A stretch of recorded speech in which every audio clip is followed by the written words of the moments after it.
Coming up on Market to Market, the summer weather of 2020 shows up in a series of impactful USDA reports. The bulls take charge initially. We've assembled a panel to parse the future. Market analysis with Ted Seifried, Don Roose, Naomi Blohm, and Matthew Bennett. Next. What's the most complex industry on Earth? It's not genetics, or meteorology, or logistics. It's a business that involves them all. It's farming. Thank you, farmers, from Pioneer. Sukkot Manufacturing Company, providing equipment and buildings to store and condition grain to help farmers adjust to market swings. We build drying, moving, and storage equipment designed to preserve the quality of their crops. Sukkot Manufacturing, store now, profit later. Tomorrow. For over 100 years, we've worked to help our customers be ready for tomorrow. Trust in tomorrow. Information is available from a Grinnell Mutual agent today. This is the Friday, January 15 edition of Market to Market, the weekly journal of rural America. Hello, I'm Paul Yeager. A blizzard of news this week as a storm blew across the nation's midsection and President Trump was impeached for a second time. The economy as a whole gave another indication of its direction and if inflation is on the horizon. The Consumer Price Index rose 0.4% as a hike in gasoline prices fueled the increase. Wholesale prices measured in the Producer Price Index gained 0.3%, again driven higher by energy. Retail sales fell for the third straight month. The mark declined 0.7%. A series of bullish USDA reports gave a major boost to the commodity markets, and we have assembled a panel to discuss the ramifications as we look forward. Ted Seifried is the Chief Market Strategist at Zaner Ag Hedge. Naomi Blohm is Senior Market Advisor for Total Farm Marketing. Don Roose is founder and president of U.S. Commodities. And Matthew Bennett, co-founder with agmarket.net. That is our panel. We'll hear from them in a moment. Now the weekly closes as a stack of USDA reports fed the market bulls. March wheat gained 37 cents, while the nearby corn contract skyrocketed 35 cents or 7%. Despite big gains, sales to unknown continued in the soy complex. Nearby soybeans added another 42 cents. March soybean meal increased $23.60 per ton. March cotton expanded 93 cents per hundredweight. Over in the dairy parlor, February Class 3 milk futures fell 50 cents. A down week in the livestock sector. February cattle lost $1.70. March feeders declined $1. And the February lean hog contract shed 77 cents. In the currency markets, the U.S. dollar index gained 69 ticks. February crude oil added 7 cents per barrel. COMEX gold fell $18.90 per ounce, and the Goldman Sachs commodity index improved more than 2 points to finish at 428.35. It is against this backdrop we gather to discuss this week in the markets and also the months ahead. And you can tell by that weather, we are split into two different rooms, actually three. So we'll have everybody can hear each other and see each other, and you just enjoy that program. So Don, I'm going to start with you just for the sake of experienced on these USDA reports. Have you ever seen such a bullish combination and the market respond the way it did on Tuesday? Have you seen that before? Well, you know, we have, Paul. We forget about it. But on this final report, usually it's a little bit more measured. You know, you take the yield down to 3.8 bushels an acre on the corn. Really what it signals our demand is too strong for the supplies that we have right now and that we have to ration. So it's one that's work in progress, but what it really did is set the tone going into February now for the next month. We have a whole new set of supply-demand factors that are bullish again. So the bull gets fed after this report, and consequently had a strong move up this last week. All right, Matt, so the bulls are feeding. What is going to keep them going the most? Is it the government reports, the weather, or is it something else? I think it's going to be a combination, but one thing I'd like to point out is this report, you dropped quarterly stocks, December 1st stocks, 600 million bushels. We just dropped the crop 325 on 2020. So there's a lot of interesting stuff going on here. I mean, obviously, two quarterly stocks reports in a row, you lose 600 million bushels total, I guess, out of the 2019 crop. Very interesting, but regardless, what's going to drive it moving forward? I guess in my opinion, you have to obviously keep an eye on South American weather. We know that, but we are going to be setting a crop insurance price here before too long. And I think there's going to be a battle for acreage. And, the battle for acreage the last few years has been a hot potato type game. But this year, I think we're actually vying for acres. And I do think that at this stage of the game, it's pretty tough to get down on these markets, considering what we've got going on from a stocks to usage ratio, both for corn and beans. Ted, biggest surprise from the report? Yeah, you know what? I can't agree. I can't disagree with the two of you guys more. I'm sorry, but look, we have been trading a bullish scenario in the corn for some time, and that was really based on the supply side of things. We saw the USDA rip the Band-Aid off by lowering the yield as much as we've ever seen from a November to a January report. We saw, to Matt's point, 325 million bushels come off of last year's production, 76 million bushels of production come off from the year before. We saw a quarterly grain stocks number that was really very bullish. These are all numbers that are retrospective of where we've been coming from, and the corn market had been responding to that and telling us these things from a long time ago. But going forward, to your guys' point, we need to feed the bull. We are not in a situation where we have a price rationing scenario for corn. In fact, the USDA just said we lost 250 million bushels of demand because of the higher prices. Going forward, if corn prices continue to go higher, I worry very much about ethanol. I worry very much about what's going to happen with our exports. While the export sales are really very good, we're only 26% shipment-wise of the USDA target. Can we logistically hit the USDA's target even if we have the sales? We'd have to set pretty close to near record weekly sales averages to hit the USDA's target. Will we logistically be able to do that or not? I don't know. I think we just saw the most bullish USDA report for corn that we're going to see. I think the speculators are taking hold of this market, and we've seen things like this happen. We see it happen all the time. Look at Bitcoin, look at Tesla, look at the stock market as a whole for that matter. So let the speculators run. That's all well and good. But as actual market analysts that we pay attention to balance sheets and things like that, we have to understand that we're maybe overrunning the mark here on corn. And as producers, we need to be looking at this as a great opportunity. All right, Naomi, I'm not saying you have to pick a side, but do you have a different side in this debate we haven't thought of? I think the biggest thing producers need to just be monitoring right now is what they can be doing for additional starts for sales for old crop and for new crop. I mean, quite frankly, that's what people want to know. So here's the pricing ranges that you need to be watching for both corn and soybeans. For the March corn, your trading range right now, 520 is support and 550 is resistance. I could see us trading in a sideways pattern for the short term. On the new crop corn, your trading range that we're looking at, 450 was a big number that the market was finally able to get through for December corn, and we're above it right now. So the next upside target is closer to the 475 area and ultimately $5. So thinking about making those cash sales, to the point of these guys, we are supported going forward, but now are we at the point where we see a setback? And when you look at the soybean market, March soybean futures well supported right now at the $14 range, and below there at $13.75 and above there at $14.50. For new crop beans, $12 is a significant resistance point that you have to be watching. Thinking forward, if we grow an additional 6 million acres of soybeans this year, if we have trendline yields, you're still looking at ending stocks for the next year coming in somewhere between 150 and 300 million bushels. So that keeps the scenario tight going forward. There's opportunities there. Ted makes a great point about maybe this market has priced in all the bullishness it can for the short term. We have inauguration next week. There is a lot to watch. There's a lot to manage. All right, Don, I read in a thing I got in the mail from you, and it laid out bullish scenarios, bearish scenarios. You had to publish that thing back in November. The things have changed so dramatically. Are we done with the most dramatic changes in this market over a 6-week period, or are we've hit the first part of that roller coaster and we still have more bumps to hit?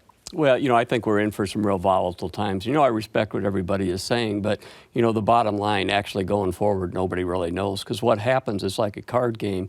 As the cards come out, you find out what's going to happen. If South America has continued problems, that's going to be another push to the upside. There's no doubt about it. We're using stuff faster than our production.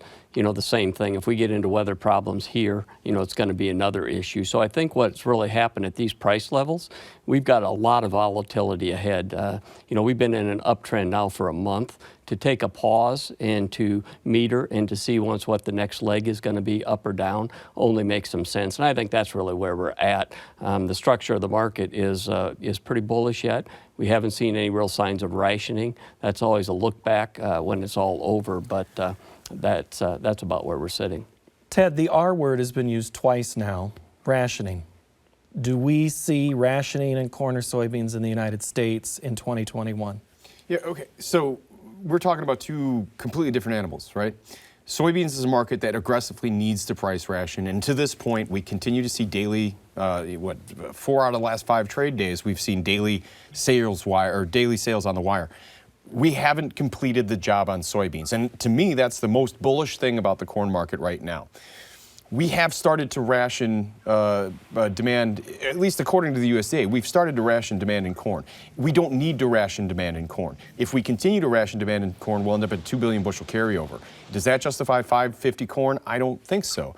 Again, I'm not terribly bearish corn at the moment because I'm bullish soybeans, but it's not the corn market that I look at seeing and say, wow, I'm really very bullish. Now, throw in a problem with our growing season and that changes things completely. But between now and then, I would think at some point we could see a healthy pullback in the corn market. And even if we don't, if this is where we're starting to make sales for whatever we have left to sell in old crop, if this is where you're making sales, you're wildly profitable. I mean, come on, let's get on that. And then as far as new crop is concerned, I think you need to be at least 30 to 40% sold for new crop at this point. All right, so Matt, I guess I was going to ask you or Don this, but I'll ask you, Matt. What percentage of your clients right now still have some old crop to sell? There's no beans that I know of. I mean, there might be a few here and there, but quite frankly, most people are completely out of the beans. As far as corn's concerned, it's been interesting to see, for instance, this week, basis have been really screaming for quite some time. And then in central Illinois, we saw us pull back just a little bit. And I do think there's a fair amount of grain moving, but at the same time, I think there's a lot of producers that are still holding on to, I don't know, anywhere from 25 to 50%, of their old crop corn stocks.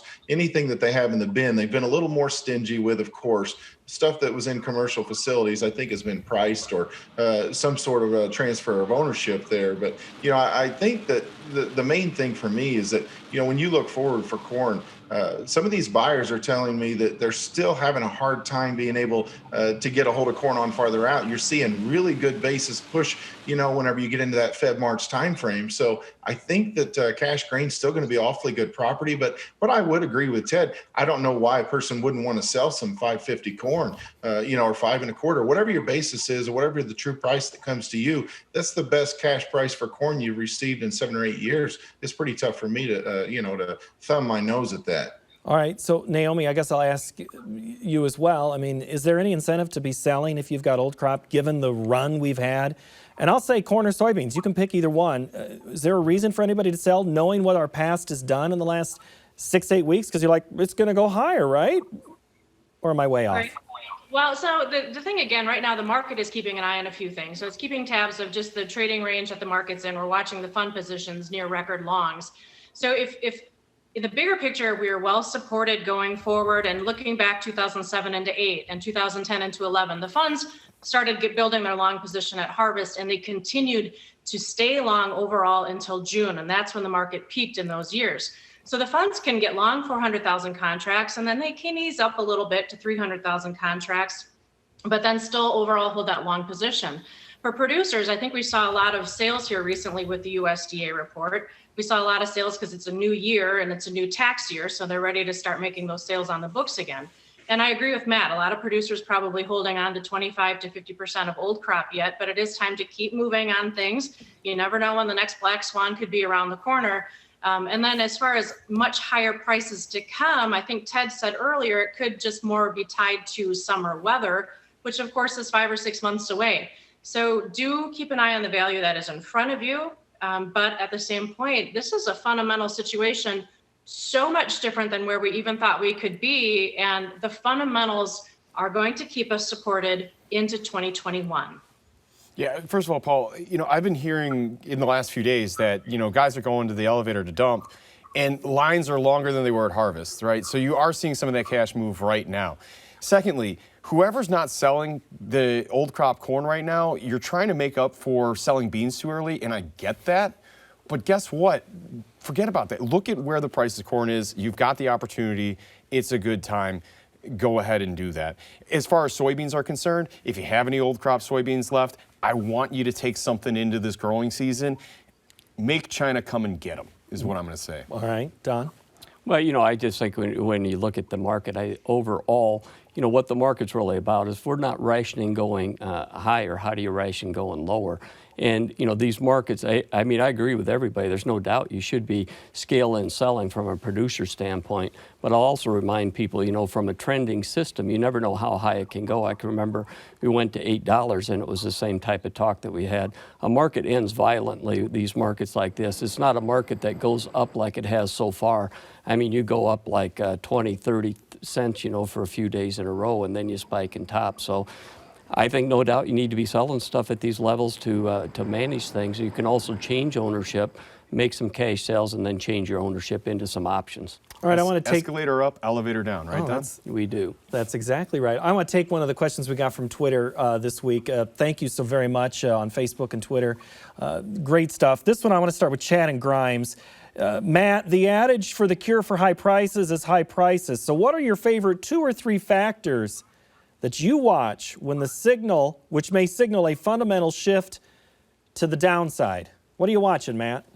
Well, I think obviously you got to watch export sales. Are we going to run so high that we're going to scare off some export business, first of all? Whenever you look at ethanol profit margins, there's no question that there's a lot of angst moving forward. Obviously, ethanol's been through the ringer in the last 12 months. It's gotten over some hurdles, but, moving forward, if you run the cash market too high, there's no question that it's going to cause a little bit of frustration for your ethanol industry. And I think that you could definitely see some pullback there. But if you start pulling back on those two, I think that those are the ones that I'm going to look at closest. Obviously, feed demand could be affected, but it's not going to be maybe quite as quickly reacting as what those other 2 factors might be. So those would be the 2 that I'd be watching the closest whenever we start to think that we're running things a little bit too hot.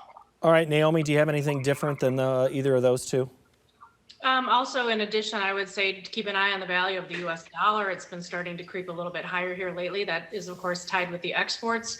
But then just in general, there's a lot of things to factor, not just 2 or 3, keeping an eye on South American weather, of course. And with ethanol, I think we've already seen the reduction from COVID. So we have plants that have been idled. And I think the most recent thing I saw was 24 out of 200 plants in the country are still idle. But if you look on USDA reports, that lost demand is accounted for the most part. So going forward, as long as the vaccinations continue to surface and continue to be distributed, I think that's a good case for ethanol demand, gasoline demand, and just for the economy in general. And then that also correlates to feed from the standpoint of U.S. consumers getting ready to go back out to eat, going to summer festivals. The demand is going to be there for protein, which is, of course, still good for grain.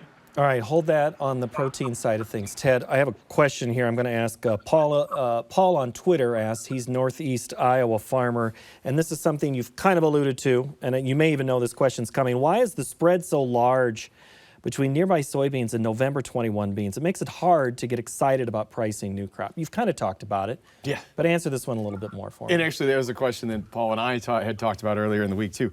Okay, so first of all, in a bull market, this is what you see, right? The front month rallies further than the back month. The reason for that always is that even if we think that supplies could be tight in next year, we're trying to carry as much carryover as we can over into the new year. And this is a function of price rationing, the lack of supplies that we have here. We know that it'd be very, very difficult to bring in soybeans on a mass scale up from Brazil, aside from the beans that every year go to the eastern seaboard, Port of Savannah. We know that's going to happen. But to bring in, say, 100 million bushels from Brazil, I don't even know if we can do that. Logistically speaking, if we can figure it out, it's going to be super expensive. So, what you're looking at is how tight this market is going to be going out in June, July, and August for our domestic end user, for our crusher. That's the problem. You've got that November contract lagging behind because the the thought is that we're going to see a significant increase in soybean acreage. Now, I'm not sure that's going to happen. I think we will see an increase in soybean acreage, but I think we're also going to see an increase in corn acreage. What I will say, though, is that it is an interesting spread to play. That spread has run out to about 360 before in the past. But typically, in normal circumstances, this 225, which is right around where we're at right now, to 240 is usually where that spread peaks out. So that might be telling us something. One of our other friends of the show likes to talk about spreads a lot. I think this is one of those scenarios where that's a spread that is maybe telling us something at this point. All right, Don, I got to ask you two things here about wheat and cotton. We touched on acreage a little bit. Wheat and cotton have both rallied a lot. Is that in an effort to try to entice people to plant their crop, to get acres next year? Well, we're going to have a fight for acres next year. There's no doubt about it. But the wheat market's running. The largest wheat exporter in the world is having a real concern with food inflation. They're trying to figure out how to slow down the food inflation, so they're trying to back up supplies into their market. And so consequently, they put a tax on, 82-cent tax for exports in mid-February, and then $1.62 for $1.65 for March 1st. But so that's it. But I want to just back up a little bit as far as the spread situation. The market is really super afraid that we're going to have the same carryout next year on corn and beans that we have this year. More so, we're worried about what the farmer does. November soybeans are trading 60 cents higher than July 22. Can a farmer carry soybeans from November 8 months and lose 60 cents? So that's really where your next marketing is. What are you going to do about that if you're a producer? And it tells you how fired up this market is to get the acres next year. Well, Naomi, we've got an issue where it comes to the protein markets. Higher prices for feed make it really hard to make money if you're a cattle feeder right now. Is that right? Well, that's what the feeder cattle market is responding to. The feeder cattle market for the past 3 weeks has just been working lower overall as the grain markets have been rallying. And so that struggle is there. You are starting to see the deferred live cattle futures take off and ratchet higher. There's a lot of thoughts that the demand is going to pick up. We're also going to be seeing lower supplies. In fact, the total production between first quarter and second quarter for cattle is supposed to be about 95 million pounds lower, and that is counter-seasonal. That's not a normal thing. Part of that is just left over from COVID from last year. So it's unfortunate news for the feeder cattle market for right now with these higher grain prices, but I am really bullish to cattle looking at those deferred contracts. All right, Matt, you were shaking your head there a little bit. Which one has a better upside? Are you bullish both live cattle and feeders in the long term right now?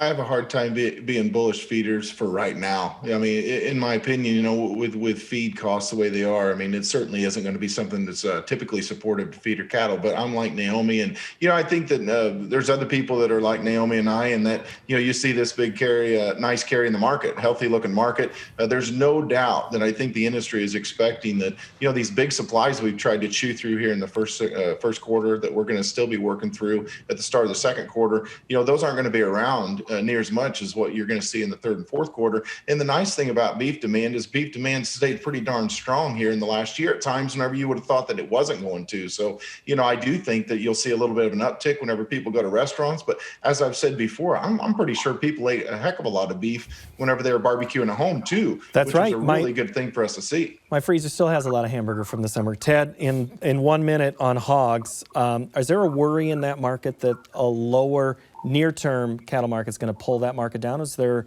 another factor at the hog market? Well, I think we might have already seen that over the last 5 or 6 trade sessions. I think when it comes to hogs, what we have to do at this point is get rid of the notion that China's going to come in and buy a massive amount of U.S. pork based on ASF issues that they had in the past. Look at the soybean demand that China has. Their hog herd is stronger than we ever thought would be possible this quickly after ASF. They just put a lot of their pork supplies out, their state reserves out into public auction. They've got the pork. But our domestic demand has been really very strong. And I look at the Feb hogs, that double top that we have at 72. I don't really think double tops are a real thing. I think at the very least we'll go back and test that 72 again. I'm bullish. I think we'll go beyond that. I'm looking 76 to 78. All right, Don, 20 seconds. Is there a livestock market you're excited about in the next 6 weeks? Well, I think when you look at the livestock, we also have to think about the grain market, because what you're really doing is putting a lot of grain premium into all these markets in the livestock too. You can see the back months of cattle, hogs making new contract highs, so that's the real issue. Keep an eye on it. I think high price grains is high price meats. And I've been keeping an eye on the clock, as have the people in the control room. Don Roose, thank you so very much for your time. Also, Matthew Bennett and Naomi Blohm and Ted Seifried. Good to have all of you. We know how this thing goes. It goes ridiculously quick. Thank you all. That will do it for this installment of Market to Market, the TV show. We will talk more in the web version we call Market Plus, so you can join us there. Find that on our website or wherever you watch YouTube videos, usually YouTube, at markettomarket.org. The social networks have caused their own series of news this week, so we want to let you know that we still have our email inbox turned on for you. Drop us a line anytime to markettomarket@iowapbs.org. Next week, we'll look at the acreage battle from the cotton perspective. Until then, thank you for watching and have yourselves a great week.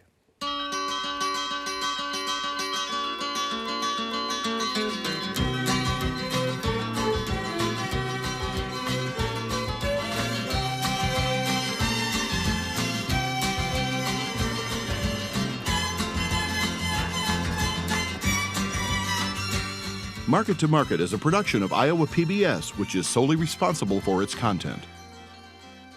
What's the most complex industry on Earth? It's not genetics, or meteorology, or logistics. It's a business that involves them all. It's farming. Thank you, farmers, from Pioneer. Sukkot Manufacturing Company, providing equipment and buildings to store and condition grain to help farmers adjust to market swings. We build drying, moving, and storage equipment designed to preserve the quality of their crops. Sukkot Manufacturing. Store now, profit later. Tomorrow. For over 100 years, we've worked to help our customers be ready for tomorrow. Trust in tomorrow. Information is available from a Grinnell Mutual agent today.